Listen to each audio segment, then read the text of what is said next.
Hello students, तो चलिए आज हम लोग शुरुआत करते हैं क्लास 10 का एक बहुत इंपॉर्टेंट टॉपिक जो कि है थेल्स थ्योरम। थेल्स थ्योरम के बेसिस पे ट्रायंगल चैप्टर का जितना भी क्वेश्चन है उसको हम लोग आराम से सॉल्व कर सकते हैं। तो सबसे पहले तो हम लोगों को जान लेना है कि थेल्स थ्योरम जो है उसका स्टेटमेंट क्या है और उसका प्रूफ क्या होगा, क्योंकि एग्जाम में ये बहुत इंपॉर्टेंट क्वेश्चन है और 5 मार्क्स के लिए इसका प्रूविंग जरूर आता है थेल्स थ्योरम का।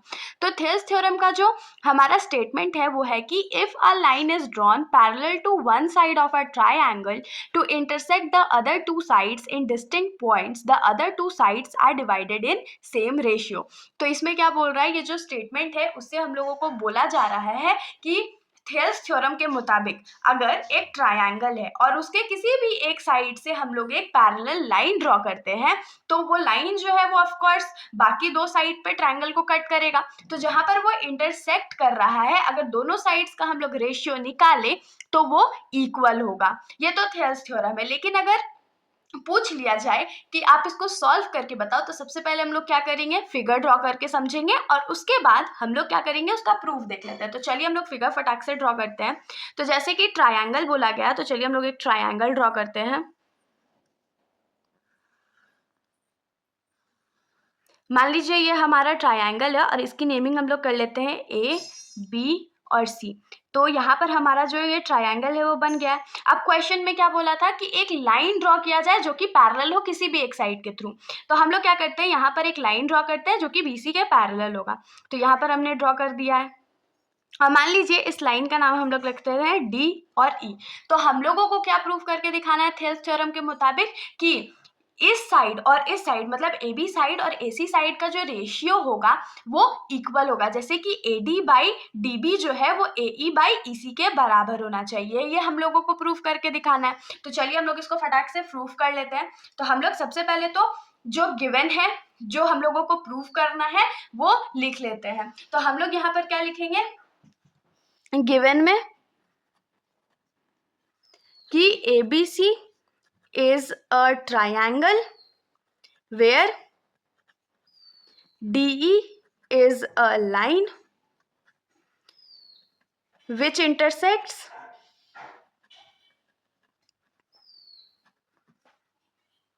AB and AC respectively. तो सबसे पहले तो हम लोगों को क्या गिवन है कि ABC जो है वो एक ट्रायंगल है जिसमें कि DE जो है वो एक लाइन है, वो किसको इंटरसेक्ट कर रहा है, तो पहले D जो है वो AB को इंटरसेक्ट कर रहा है और E जो है वो AC को इंटरसेक्ट कर रहा है। हम लोग ये भी लिख देते हैं कि ये थर्ड साइड के पैरेलल है। तो हम लोग क्या लिखेंगे कि DE is also parallel to BC, क्योंकि हम लोगों को दिखाना था ना कि ये ट्राइंगल में जो लाइन हम लोग ड्रॉ करने वाले हैं वो किसी एक साइड के पैरेलल है। होप सो आप लोगों को इतना समझ में आ गया होगा। तो ये तो हम लोगों का गिवन था, चलो ठीक है, इतना समझ में आ गया। अब हम लोग क्या करते हैं, तो हम लोगों को जो प्रूव करना है वो हम लोग लिख लेते हैं। तो टू प्रूव हम लोगों को प्रूफ क्या करना है कि ए बी जो लाइन है वो दो लाइंस में डिवाइड हो रहा है ना, ए डी और डी बी में, और दूसरा जो है ए सी वो किस में डिवाइड हो रहा है, ए ई और ई सी में। तो इसका जो रेशियो होगा वो आपस में इक्वल होगा। तो हम लोगों को प्रूफ करना है कि ए डी जो है वो डी बी के A D by D B is equals to क्या हो जाएगा, तो ए ई बाई ई सी के बराबर हो जाएगा। ये हम लोगों को प्रूफ करके शो करना है। तो अब आप लोगों के दिमाग में आ रहा होगा अरे ये कैसे सॉल्व करेंगे, ये तो हम लोगों को समझ ही में नहीं आ रहा है। तो इसके लिए हम लोग एक प्रॉपर सॉल्यूशन अभी देखने वाले हैं। तो चलिए शुरुआत करते हैं। तो जिसमें सबसे पहले हम लोगों को क्या करना पड़ेगा, तो एक कंस्ट्रक्शन करना पड़ेगा। तो यहाँ पर हम लोग लिखेंगे टू कंस्ट्रक्ट। आप लोग पूरा स्पेलिंग लिख लीजिएगा। तो टू कंस्ट्रक्ट में हम लोग क्या करते हैं, सबसे पहले हम लोग लिखेंगे ज्वाइन डीसी, डीसी ज्वाइन करेंगे हम लोग, फिर ज्वाइन बीई करेंगे। तो लिख लेते हैं यहाँ पर ज्वाइन सी डी लिखे, डीसी लिखे, बात बराबर है, एंड ज्वाइन बीई। तो यहाँ पर हमने सी डी ज्वाइन किया और उसके बाद बीई को ज्वाइन करा है। उसके बाद हम लोग क्या करते हैं, हम लोग एक परपेंडिकुलर लाइन ड्रॉ करते हैं ई से ए डी पर एक परपेंडिकुलर लाइन ड्रॉ किए हैं, परपेंडिकुलर मतलब 90 डिग्री, और इस पॉइंट का नाम रख लेते हैं। सिमिलरली हम लोग डी से एक परपेंडिकुलर लाइन ड्रॉ करते हैं ए ई पर और उसका नाम हम लोग रख लेते हैं एम। तो हम लोग यहाँ पर लिखेंगे now draw EN perpendicular on AD and again draw DM perpendicular on AE। तो ये सारा जो है वो हम लोग यहाँ पर जो कंस्ट्रक्शन है वो लिख लिए। अब इसको प्रूफ करना कैसे है वो हम आपको समझाते हैं। तो अब हम लोग प्रूफ देखते हैं, तो लिखेंगे प्रूफ। अब देखिए प्रूफ में जो सबसे पहला चीज़ हम लोगों को करना है वो क्या है, हम लोग दो ऐसा ट्रायंगल फाइंड करते हैं जिसका जो हाइट है वो सेम होना चाहिए। जैसे कि अगर हम लोग ट्रायंगल ADE ले, ADE में देखिए हमारे पास दो हाइट है, एक EN हाइट है और एक DM हाइट है। तो हम लोग दोनों को एक एक बार लेकर के सॉल्व करेंगे। तो सबसे पहले हम लोग EN को ले लेते हैं। अगर हम लोग लिखें कि एरिया ऑफ ट्रायंगल ADE क्या होगा, तो कमेंट्स में जल्दी जल्दी बताओ कि ट्रायंगल का एरिया क्या होता है। ऐसे तो एरिया ऑफ ट्रायंगल क्या होता है, half into base into height. तो ट्रायंगल ADE के लिए अगर हम लोग बेस AD लेते हैं और हाइट EN लेते हैं तो हमारा एरिया ऑफ ट्रायंगल ADE क्या हो जाएगा, half into AD into EN। तो हम लोग यहाँ पर लिखने वाले हैं कि area of triangle ADE, area of triangle ADE क्या हो जाएगा, half into base into height. तो ये हमारा हाफ हो गया। बेस अगर हम लोग AD को लिखेंगे तो हमारा जो हाइट है वो क्या हो जाएगा, तो EN के बराबर हो जाएगा। तो यहाँ हम लोग क्या लिख सकते हैं कि एरिया ऑफ ट्रायंगल ADE जो है वो half into AD into EN है। अब देखिए दूसरा ट्रायंगल भी हम लोगों को ऐसा ही ढूंढना है जिसमें जो हमारा परपेंडिकुलर है या जो हाइट है वो सेम हो। जैसे कि मान लीजिए हम लोग ट्रायंगल आते हैं BDE पे। BDE ट्रायंगल जो है ये टेढ़ा ट्रायंगल है ना, ये ऑब्ट्यूज एंगल ट्रायंगल है। तो अब इसमें देखिए इसका जो हाइट होगा ये परपेंडिकुलर होगा जो कि E से शुरू हो रहा है। तो अगर मान लीजिए कभी भी आप लोगों को कोई ऑब्ट्यूज एंगल ट्रायंगल दिया रहे जिसका परपेंडिकुलर हम लोग ट्रायंगल के अंदर ड्रॉ नहीं कर सकते हैं, तो हम लोग उसका जो हाइट है या जो परपेंडिकुलर है वो ट्रायंगल के बाहर ड्रॉ कर सकते हैं। तो अगर ट्रायंगल BDE को हम लोग कंसीडर करें तो अगर हम लोग बेस जो है वो BD लेते हैं या DB लेते हैं तो उसके लिए हमारे पास हाइट क्या हो जाएगा, तो EN हो जाएगा। तो हम लोग यहाँ पर क्या लिखने वाले हैं कि एरिया ऑफ ट्रायंगल BDE जो होता है वो भी फिर से half into base into height हो जाएगा। तो यहाँ से हम लोग क्या लिखेंगे कि area triangle BDE is equals to क्या होने वाला है, हाफ इंटू बेस का वैल्यू हमारा कितना होने वाला है, बेस हमने क्या कंसीडर किया था, तो DB को कंसीडर किया था, इंटू हाइट तो हमारा EN ही रहने वाला है। होप सो आप लोगों को इतना समझ में आया होगा। अब हम लोग आ जाते हैं जो ट्रायंगल AD है उसका दूसरा एरिया हम लोग क्या निकाल सकते हैं।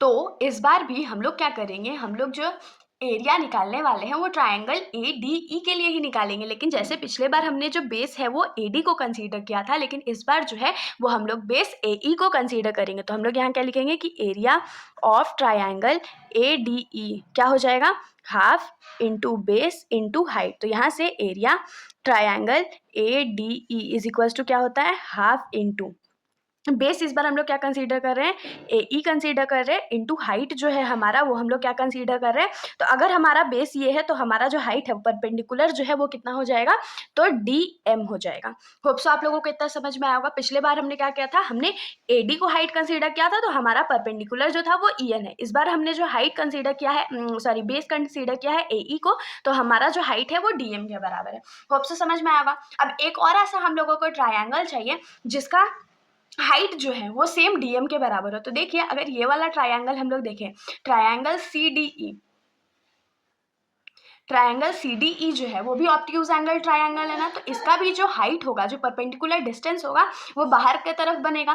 तो इससे क्या हो जाएगा, ट्रायंगल CDE के लिए हमारा जो हाइट है वो DM हो जाएगा। तो हम लोग क्या लिखेंगे कि area of triangle CDE is equals to क्या होने वाला है, half into base into height होने वाला है। तो यहाँ से हम लोग क्या लिख सकते हैं कि एरिया ट्रायंगल CDE जो होगा वो हाफ इंटू बेस जो है हमारा वो CE होगा, क्योंकि यहाँ पर से हमने लाइन ड्रॉ किया है तो यहाँ पर बेस हमारा CE है और हाइट जो है हमारा वो DM के बराबर हो जाएगा। अब इतना जो हमने फाइंड किया तो सबसे पहले हम लोग क्या करते हैं ना, रेशियो फाइंड करते हैं। अब रेशियो कैसे फाइंड करेंगे भाई, चलिए देखते हैं। तो रेशियो जब हम लोग फाइंड करेंगे तो उसमें क्या लिखने वाले हैं, सबसे पहले जो हमने पहले सॉल्व किया था ना, ट्रायंगल ADE का एरिया और ट्रायंगल BDE का एरिया को हम लोग निकालते हैं। तो हम लोग यहाँ पर क्या लिखेंगे कि therefore area triangle ADE by area triangle BDE is equals to कितना आ जाएगा, तो एरिया ऑफ ट्रायंगल ADE हमारा क्या आया था, half into AD into EN आया था, बाय एरिया ऑफ BDE हमारा कितना आया था, तो half into DB into EN आया था, ये हमने अभी निकाला था ना पहले वाले में। तो यहाँ पर से देखिए हाफ और हाफ कटेगा, EN और EN कटेगा, तो यहाँ पर से हम लोगों के पास area triangle ADE by area triangle BDE जो है वो कितना आ गया, तो AD बाई DB आ गया। होप्स आप लोग को इतना समझ में आया होगा। ये पिछले बार जो हमने बनाया था ऊपर वाला ट्रायंगल उसके लिए था। अब हम लोग क्या करते हैं, हम लोग एरिया ऑफ ट्रायंगल ADB निकालते हैं, किसके रिस्पेक्ट में, तो एरिया ऑफ ट्रायंगल CDE के रिस्पेक्ट में है। तो हम लोग यहाँ पर लिखने वाले हैं नाउ एरिया ट्रायंगल ADE जो है divided by area triangle CDE is equals to क्या होने वाला है, तो इस बार हमने क्या निकाला है एरिया ADE का, तो half into AE into DM है ना, तो यहाँ पर हम लोग लिख लेते हैं is equals to half into AE into DM divided by CD का एरिया हमने क्या निकाला है, तो half into CE into DM, तो हाफ और हाफ कट गया, DM और DM जो था वो कट गया। तो यहाँ पर से हम लोगों को area triangle ADE by area triangle CDE का रेशियो कितना मिल गया है, तो AE बाई CE मिल गया। होप सो यहाँ पर आप लोगों को समझ में आएगा। इसको हम लोग इक्वेशन 1 कंसीडर करते हैं और इसको हम लोग इक्वेशन नंबर 2 कंसीडर करते हैं। होप सो इतना आप लोगों के दिमाग में बैठ रहा होगा। अब देखिए, अब हम लोग क्या आगे अप्लाई करने वाले हैं कि हम लोगों को तो इन दोनों को इक्वेट करना है। तो अगर दोनों को इक्वेट करना है तो उसके लिए हम लोग को क्या करना पड़ेगा, तो हम लोगों को ये नज़र डालना पड़ेगा कि हमारा जो ट्रायंगल BDE है, देखिए यहाँ पर हमने लिखा ना एरिया ट्रायंगल BDE और यहाँ पर एरिया ट्रायंगल CDE, तो हमारा जो ट्रायंगल BDE है और CDE है, ये दोनों ट्रायंगल जो है उनका जो बेस है वो कॉमन है, DE as a common base है। उसके बाद जो पैरेलल लाइंस है BC और DE ये भी कॉमन है। तो इसमें हम लोग क्या जानते हैं, क्लास 9 का एक थ्योरम था कि अगर कोई भी ऐसा ट्रायंगल है या कोई भी ऐसे दो ट्रायंगल्स है जो कि सेम बेस पे लाई करते हैं और बिटवीन सेम पैरेलल लाइंस लाई करते हैं, तो वो दोनों आपस में बराबर होते हैं। तो हम लोग यहाँ पर से क्या लिखने वाले हैं कि since triangle BDE and triangle CDE lie on the same base, same base ये लोग दोनों का क्या है, DE है, and between the same parallel lines, between the same parallel lines DE and BC, DE and BC same parallel lines के बीच में लाई कर रहा है। देयरफॉर हम लोग क्या बोल सकते हैं कि एरिया ऑफ ट्रायंगल BDE जो होगा वो एरिया ऑफ ट्रायंगल CDE के बराबर होगा। आप लोगों को हमेशा याद रखना है कि अगर कोई भी ऐसे दो ट्रायंगल है जो कि सेम बेस पे लाई करते हैं और सेम पैरेलल लाइंस के बीच में लाई करते हैं, तो उनका एरिया जो होता है वो आपस में इक्वल होता है। तो यहाँ से हम लोग क्या लिख सकते हैं कि एरिया ट्रायंगल BDE जो है वो एरिया ऑफ ट्रायंगल CDE के बराबर होगा। और इसको हम लोग मान लेते हैं कि ये इक्वेशन नंबर 3 है। तो अगर इक्वेशन नंबर 1, 2 और 3 पे आप लोग ध्यान दो तो यहाँ पर क्या है कि यहाँ पर एरिया ADE और यहाँ पर एरिया ADE जो है वो एकदम सेम है। और फिर हम लोगों को क्या पता चला कि एरिया BDE जो है वो एरिया CDE के बराबर है। तो ये कहीं ना कहीं से तो इक्वल हो गया, क्योंकि ऊपर न्यूमरेटर जो है वो भी इक्वल है, तो जो डिनोमिनेटर है वो भी इक्वल हो जाएगा। तो हम लोग यहाँ से क्या लिख सकते हैं कि from equation 1, 2 and 3 we can write that area triangle ADE by area triangle BDE is equals to area triangle ADE by area triangle CDE। इसको हम लोग लिख लेते हैं फटाक से। तो हम लोग यहाँ पर लिखेंगे कि from equation 1, 2 and 3, from equation 1, 2 and 3 हम लोग क्या लिख सकते हैं कि area triangle ADE by area triangle BDE is equals to क्या हो जाएगा, तो area triangle ADE by area of triangle CDE। ये हम लोग लिख सकते हैं ना। तो अगर इम्प्लाइज दैट हम लोग इसका वैल्यू पुट करें तो area triangle ADE by area triangle BDE हमारा क्या आया था वैल्यू, तो AD बाई DB आया था is equals to area triangle ADE by area of triangle CDE। इसका वैल्यू हमारे पास क्या था, तो AE बाई CE था। यही तो हम लोगों को प्रूफ करना था। आप लोग 2 प्रूफ को जाकर के देख सकते हो कि हमारा जो हमने देखा था कि हम लोगों को ये प्रूफ करके दिखाना है वो हमने प्रूफ कर लिया। तो आप लोगों को एक चीज़ बहुत अच्छे से याद रखनी है कि ये क्वेश्चन बहुत ज़्यादा इंपॉर्टेंट होता है। थेल्स थ्योरम का प्रूविंग आता ही आता है, तो आप लोग इसको अच्छे से पढ़िएगा। कुछ समझ नहीं आया होगा तो वीडियो के कमेंट सेक्शन में बताइएगा ज़रूर। बाकी तब तक के लिए अगर वीडियो अच्छी लगी तो वीडियो को लाइक करिएगा और मेरे चैनल को बिना सब्सक्राइब किए कहीं मत जाइएगा। Thank you.